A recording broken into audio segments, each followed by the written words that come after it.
I love saving money.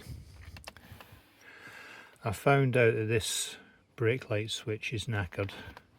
It does operate, but it doesn't carry the current. Now these two poles are the normal poles that the brake light switch goes into. But what you can do with these brake lights is brake light switches is use the other two poles and wire them into the brake lights, solder them in to the brake light switch, and when you switch on the ignition,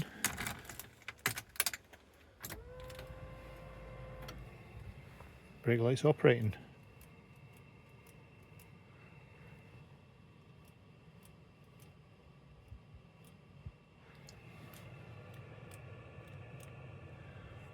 Job's a good 'un. Happy days.